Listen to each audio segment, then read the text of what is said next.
Hi guys, and welcome back to How to Maximize. For today's video, I'll show you how to delete Google account. To start, open your Gmail application in your mobile device. Once you're here, tap on your profile photo on the upper right.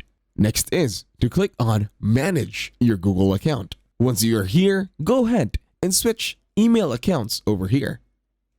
Once you do that, go to Google account and then you'll be redirected to another window. In here, you will need to click on Data and Privacy. Once you're in Data and Privacy, scroll down. Keep scrolling down. In here, you will see the option Delete your Google account. Just tap on it this time.